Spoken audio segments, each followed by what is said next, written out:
Hey y'all. So obviously these series are coming quite rapidly.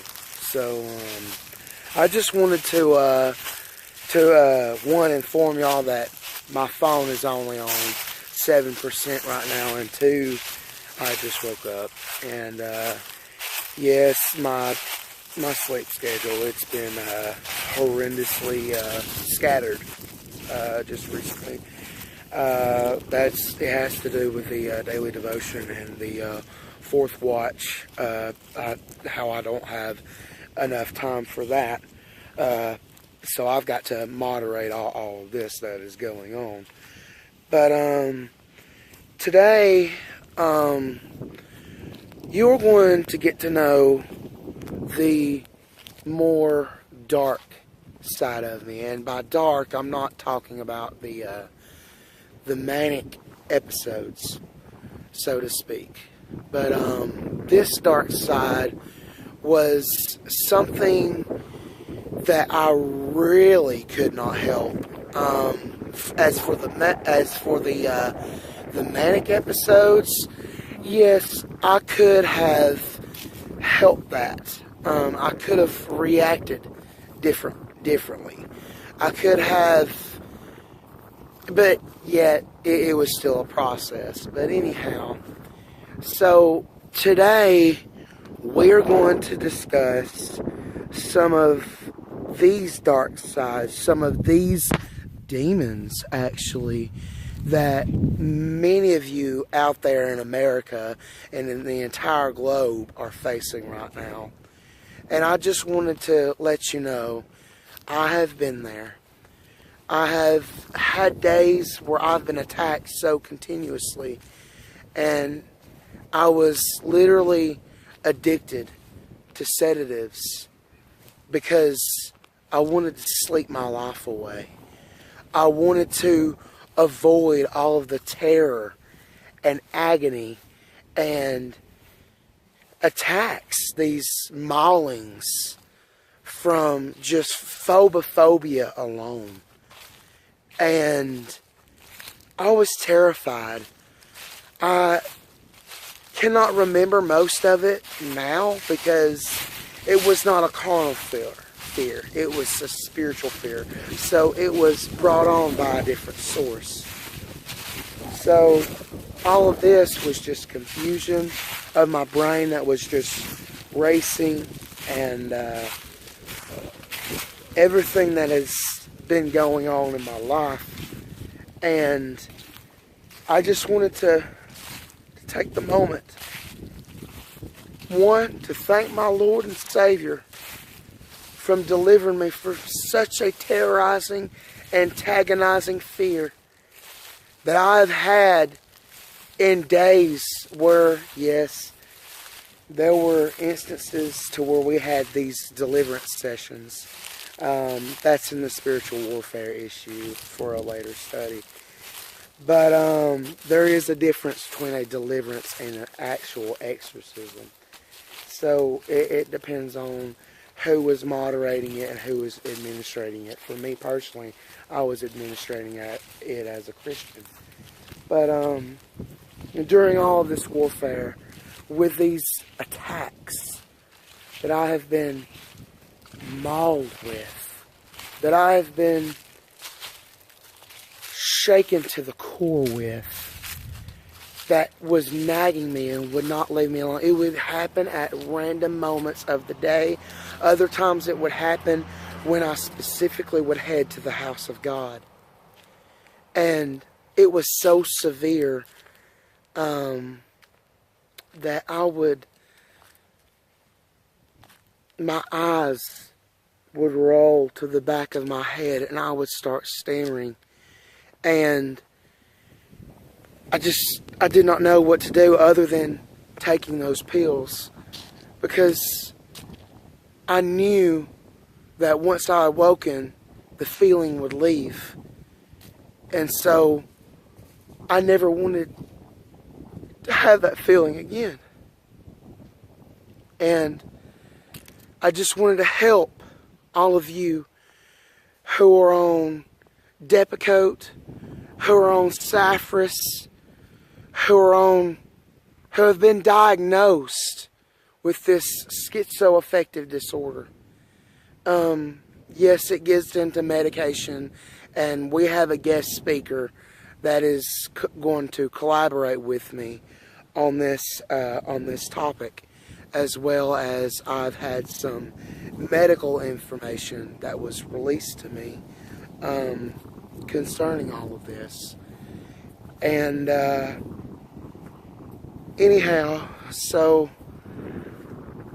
I had felt this come on again, and it was like unlike any other terror and fear and voices that would ring in my head.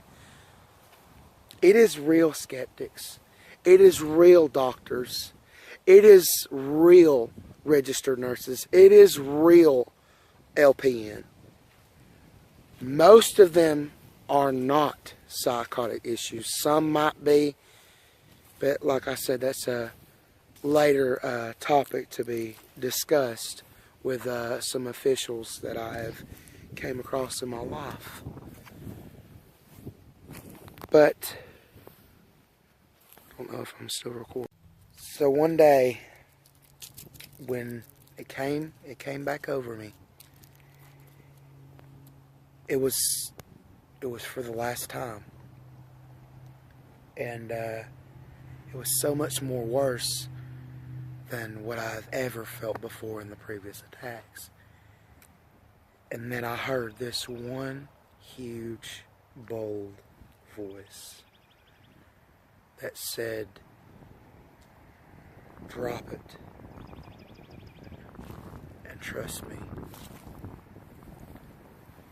So I informed my doctor about it, and this was a week or two maybe after, and praise Jesus, I've not had a single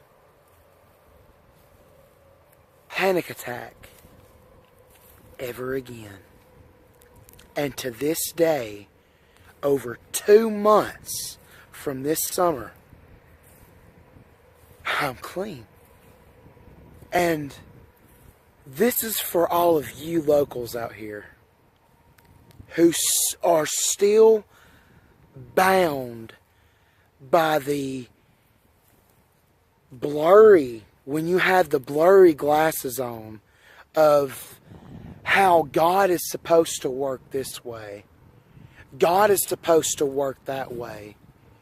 You are to be bound by what man has created. Some people, like this other woman, kept telling me that the Lord had used doctors to bring about this over the course of time. So, all I'm saying is, who is the finite to explain the infinite? Who was the creation to explain their creator? Why are we so adamant about how, not only just this, I'm not bashing her, it's a message to the whole body of Christ. Why are we so adamant about how a church service should be conducted? Why do we schedule religious routines every Sunday and we warm a pew weekly just to watch a man preach and speak behind this pulpit on a stage created over time by egotistic leaders that have a stage, an architecture of a megachurch, instead of an outer court, an inner court, and a holy of holies? In the original days of the church, Christ had expounded on the very truth, if you will do a little bit of your historical research. When he has preached, when he has taught, even the multitudes and even the disciples, he was not standing up. Everyone else was standing up. He was the guest one that was sitting down.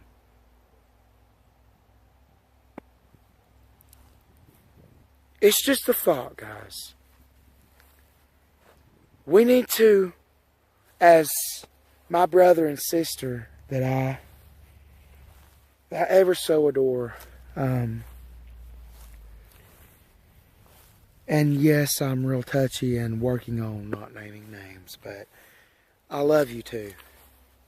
You two have helped me so much on teaching me how to return back to my first love, how to return back to my Eden as a confirmation for what God has already told me, from what this Creator has already told me, how I have never gave up, how yet when my Benjamin, as the story of Joseph, how my Benjamin had plotted against me to send me to my Egypt in Gadsden, not knowing that I would find my baker there, not knowing that her, I believe it is a female. I cannot expound on any of that to blast any locals. But how when she was so young, younger than me, guys, jealousy is a poison. And yes, I have experienced the same. It wasn't necessarily jealousy, but it was more bitterness at what all people has done to me. How even I was concerned about my own jar that was filling up with stress. How I had exhibited this manic behavior. How I was more of a fixer instead of a vengeance-focused person. Because it goes back to the whack-a-mole, the humorous comedy whack-a-mole. Once you think about that, guys, because with me, if I was the one who caused attention, I feel like I was the one at fault. I felt like I have to be so adamant to let people know I'm sorry. And I'm trying to be here for you, and I'm trying to make amends. And that's why I was so frustrated and even probably so manic at the time, was because I was so focused on fixing what I have done. Because if they caused attention, I would just forgive them. Like Barabbas. Like Judas Smith on here as well. The story of Barabbas. But here's to a whole separate extent. Yes, I'm a Barabbas. You're a Barabbas. But just a little food for thought. Once we are converted to Jesus through the story of Barabbas, then that makes you my Barabbas. That makes the one who has done wrong to you, your Benjamin, that has plotted against you. That makes him or her your Barabbas.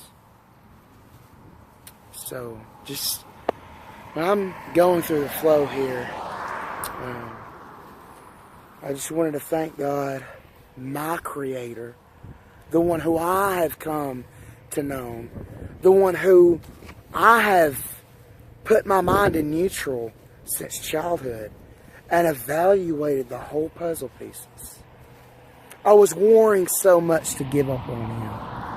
I was warring so constantly to turn my back on him just because of what the church, what his people has done to me. Not what he has done to me. And concerning the supernatural, what all is happening to us spiritually, the illusion. Don't think for a moment that your eyes cannot be lied to. Because I refer that to Job chapter 1. Job never knew what was going on. He never did. Which is linked to Ephesians chapter 12. Chapter 6, verse 12. So, put your mind in neutral, guys. See the big picture. Don't make a salad bar out of it. Don't make it all about you. Let's live in unity here. Let's have some collaborative reciprocity about us. And yes, that personally is my favorite phrase, because it has so much of a truth to it. And what my brother here was conversing with me about today, he is mainly my dream interpreter. He is pretty much my Nathan, my prophet, the one who speaks to me about this stuff. And he was telling me today, James, don't be concerned with people. Yes, people and reputation is vital, but don't make it your idol. And for the first time I've ever made that rhyme, I've ever made that my own statement. And I'm just blown out of the water by just now saying that. But still, sociology, even in itself, is great and all. But once your attention gets diverted and you misplace glory horizontally and you start serving man, that's where we probably need to check ourselves. Kevin Wallace, it's just a word of knowledge for today as I was scrolling on the algorithm. Well, another one of my friends that I've met, come to trust so dearly, she has shared something by Kevin Wallace with a bunch of pantomimes. And it kept preaching about, if people are going to walk from you, let them walk. If you've done all you could, and you have spoken to them, rest you can do, like the man at Outer Church of God was preaching. One of his best sermons was, bring them to Jesus. So often we get so caught up in how things aren't working right, even in our family, whether it's a lost loved one or someone who is sick and bound by infirmity, whether it be something malignant, whether it be cancer, whether it be anything. Sometimes it's not our own faith. It's not their own faith that brings them to Jesus, the Messiah. It is our own faith where we pick them up and carry them to Him, where we tear down the roof and just to bring them to Him, and we place them in His hands and we trust Him, and then we lift our hand, our hedge of protection of worry off, and we say, God, you do whatever you can to save their soul, or whatever you can to heal them in your own way, not how I expect you to do it. So, as for any apologetics topics, kind of short today because I'm just going with the flow, but guys, you remember, the comments are moderated. don't come across as condescending. Try to open up. And yes, I am a little bit sappy this morning, because sometimes we all need to be. So I'll close with John chapter 1 verse 5 in regards to hermeneutics. The light shines in the darkness, and the darkness comprehended it not. So that's all I got, guys. Don't try to explain what God can and cannot do. Don't try to figure this thing out on your own. No man is an island. No man is an island. There is somebody. There is somebody there who has been through what you have been through. And for a little extra link, Halloween has already done past. It's yet, as some of you may not know, it is also linked to the Protestant Reformation of Martin Luther. I haven't went on a detailed study of that. It's just a thought that has sparked in my brain. So, anyhow, it's entitled Halloween in the Hell's Kitchen. And for me personally, that is one of my absolute favorites, because it spoke to me about my anxiety. It spoke to me about me, who I was. And so, the marketing yesterday, I'm sorry, I forgot to elaborate on. Yes, I am currently working on 2 novels right now. There is actually, I guess, 5. I haven't really counted them out yet, but I'll give you more detailed information. But the first one is, I guess, a prequel. I'm not exactly sure on the whole continuity placement here on chronological order. But the prequel, as of right now, is entitled The Bama Boy. Believe in yourself and others will too. And it's really kind of a part 1 on my whole Joseph story. And the sequel, this prequel sequel, I guess, I don't know, it's divided into 2, I don't know, whatever you call it. But The Legend of Yonah, the shadowed the dauntless vigilante, or the Red Bear Guardian, and he is pretty much a Cherokee FBI mutant agent, all wadded into one, an action thriller in modern society. So yeah, he's pretty much a foretold one that is supposed to appear fictionally today. So leads up to this untitled novel that is in the works. It is eschatologically based. Pretty much a latter rain prerequisite to shift into dispensationalist eschatology. So yeah, I'm pretty excited about all this. So anyhow, I just wanted to give y'all an update, let y'all know where exactly I've been, and guys, if you ever need me, I'm always here. Most importantly, he's always here. So, love you guys. Check out the links below, and please comment. Make this an open forum. Love y'all.